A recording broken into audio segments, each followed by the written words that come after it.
વિદ્યાનગરમાં તમે કોઈને બી પૂછો ને કે સારું રેસ્ટોરન્ટ, ફેમિલી રેસ્ટોરન્ટ તમે ગુજરાતી થાળી જમવી છે તો કઈ જગ્યાએ જાવું, તો ડિવાઇનનું જ નામ આવશે. અંદાજે લગભગ આ 25 વર્ષ જેવી જગ્યા નથી ને? જૂની છે, 25 વર્ષ. ઓકે. અને આ જગ્યાની મેઇન ખાસિયત કહું, એમ્બિયન્સ બી સારું છે. બપોરના રાતના બંને ટાઈમ થાળી તો મળે જ છે, પણ અત્યારે છે ને 4 જાતના શાક, રોટલી, રોટલા, ભાખરી, ફરસાણ 3 આપે છે. ઘણી બધી વેરાયટી છે.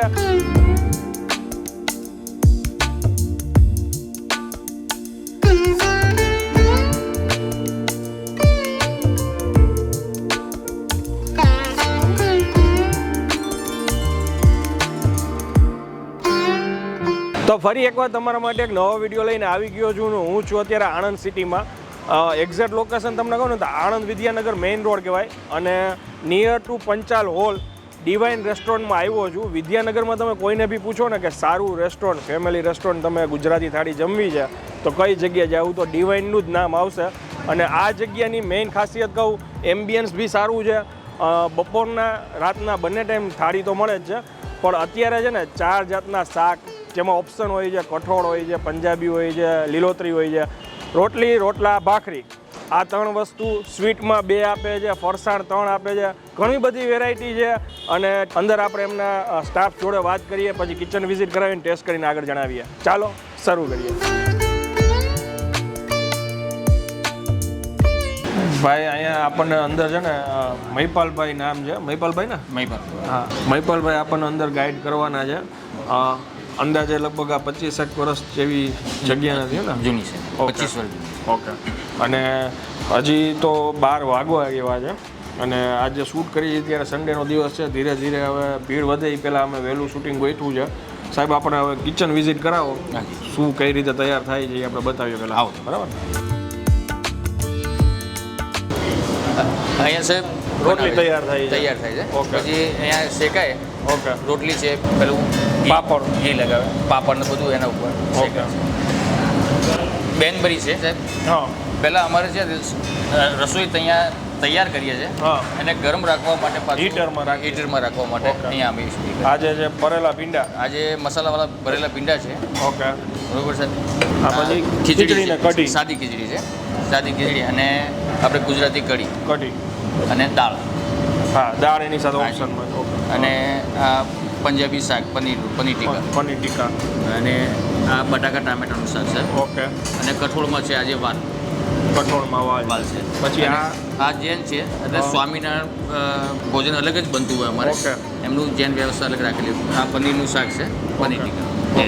પછી આ ગુજરાતી દાળ થઈ ગઈ. અને 2 ટાઈપના સ્વીટ હોય. એકમાં તો મગદાળનો હલવો છે, અને બીજું જે લિક્વિડ હોય અમે ફ્રીઝર કરીએ, એ અંદર કોલ્ડ હોય એટલે ફ્રીજમાં હોય. અને રાઈસ. ઓકે. અને ફરસાણમાં 3 ટાઈપના હોય. 3 ટાઈપના. ઓકે. એક ફ્રાઈડ હોય. આજે ફ્રાઈડમાં સમોસા છે, પત્રવેલ છે બોઇલમાં, અને ચાટમાં દિલ્હી ચાટ છે. રેગ્યુલર 3 ફરસાણ હોય? 2 ટાઈમ છે, સાંજ સવારે 2 ટાઈમ હોય. ઓકે. હવે ટેસ્ટ કરીએ. હાજી, પધારો. સાહેબ મને હમણાં વાત કરતા હતા કે 25 વર્ષ તો આ જગ્યાને થયા, પણ આની પહેલાં જે કંઈ એમને શરૂઆત કરી ને એ સ્નેક્સ અને સ્વીટથી કરી હતી. એ શું નામથી ચાલે છે? ડિવાઇન સ્વીટ, અને પછી divine dining whole and sweets. Okay. તો અહીંયા જે કંઈ બી મીઠાઈ અને ફરસાણ જે પીરસવામાં આવે છે ને એ પોતે જ બનાવે? પોતે સાહેબ. બહારથી કંઈ લેતા? બહારથી કશું કોઈ વસ્તુ બહારથી નહીં આવે. બધું આપણે જાતે અહીંયા તૈયાર કરી. ઓકે. ને પછી સર્વ કરવામાં આવે છે. ઓકે. હવે થાળી ટ્રાય કરીએ.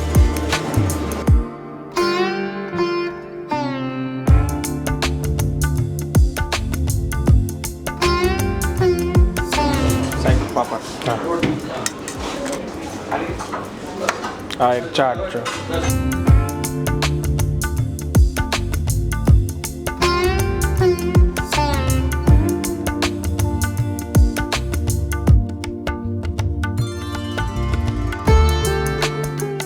જમવાનું બધું આપણું આવી ગયું છે, અને ભાઈ આપણને સ્પેશિયલ ચટણી આપી છે, જે સાંજના ટાઈમે આ લોકો આપતા હોય છે.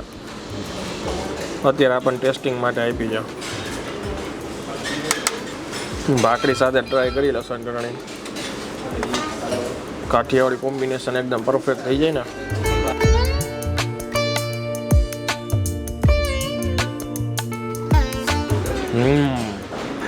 લસણ ચટણી જબરજસ્ત ટેસ્ટ છે. જેને ભાવતું હોય લસણ એના માટે કામનું છે. આ છે ને બિસ્કિટ ભાખરી છે ને થોડીક સ્વીટ છે આમાં. ગળ પણ એડ કરેલું છે આમાં, ગોળ હશે. આ છે ભીંડાનું શાક.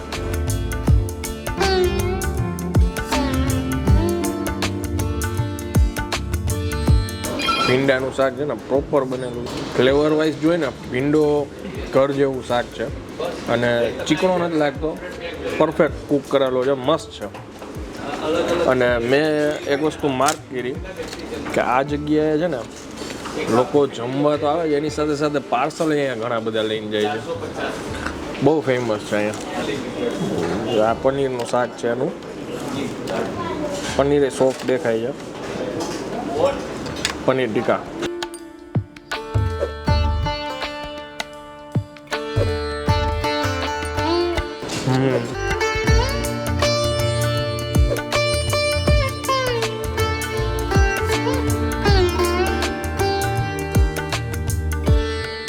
જીરું ઉમેરેલું છે આમાં છાશમાં. જીરું અને મીઠું બે છે, સરસ છે. અને ફરસાણમાં છે ને એક આ ચાટ છે એ ટ્રાય કરી.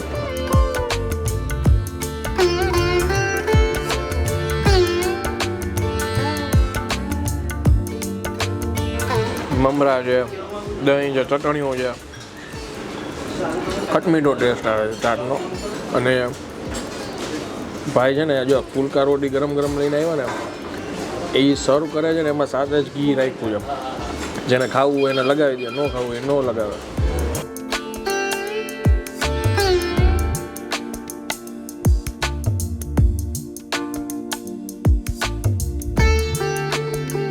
બટેટા ટમેટા જે સ્લાઇડ છે ને ગરમ મસાલો જરાક ઉમેર્યો હોય ને એવો ટેસ્ટ લાગે છે. બીજી એક વસ્તુ મને આ લોકોની ગમી, કોઈ જૈન અથવા સ્વામિનારાયણ ખાતા હોય તેના માટે સેપરેટ અલગથી શાક બનાવવામાં આવે છે. એટલે એ ઓપ્શન બી અવેલેબલ છે. ઘણીવાર મને કમેન્ટ કરીને કહેતા હોય ઘણા લોકો કે જૈન વિશે તમારે જો ત્યાં અવેલેબલ હોય તો માહિતી આપવી. આ એક કઠોળનું શાક સારું છે, થોડુંક ગળ્યું લાગે છે. કોમ્બિનેશન છે કઠોળ બટેટા, એક પંજાબી સબ્જી છે, એક લીલોતરી છે ભીંડાની, આ બીજું એક એનું ફરસાણ છે પંજાબી સમોસા, એકદમ મિની સમોસા છે.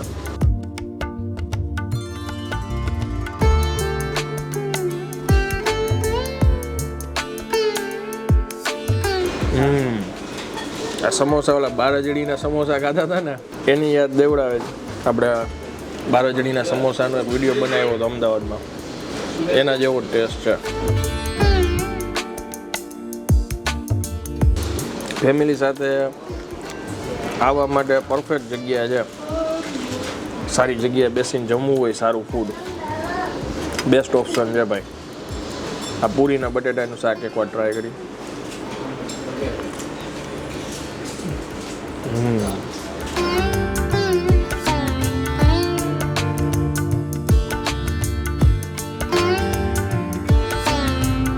ફ્રૂટ સલાડ છે, બધા ફ્રૂટ્સ છે. પેલા જ બાઇટમાં સફરજન આવે છે ને એકદમ ક્રીમી લાગે છે. અને આ એક એની સ્પેશિયાલિટી છે મગની દાળનો શીરો.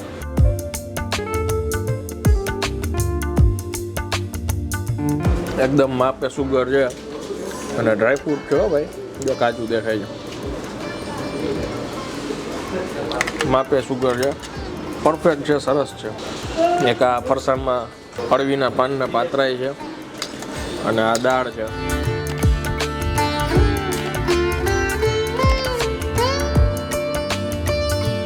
સુપર. ઓલ ઓવર મારો અનુભવ ખરેખર સારો રહ્યો. એમ તો મેજોરિટી લોકોએ કમેન્ટ કરી હતી કે એકવાર અહીંયા જરૂરથી વિઝિટ કરજો અને ખરેખર સરસ છે. ઓનરનો સ્વભાવ સારો છે, લોકેશન એમ્બિયન્સ બધું મસ્ત છે. 100% આ જગ્યાએ વિઝિટ કરવા જેવી છે. અને હું વિડીયોને વિરામ આપું છું. વિડીયો જો તમને પસંદ આવ્યો તો વધુમાં વધુ શેર કરી દેજો. આણંદ વિદ્યાનગરથી આપણા કોઈ ભાઈ બહેનો જોતા હોય તો મને કમેન્ટ કરીને જરૂરથી જણાવજો કે એ લોકો અહીંયા કેટલી વાર આવે છે જમવા માટે. અને એમનો અનુભવ અહીંયા કેવો રહે છે એ મારી સાથે કમેન્ટમાં જરૂરથી શેર કરજો. ત્યાં સુધી જય હિન્દ, જય ભારત.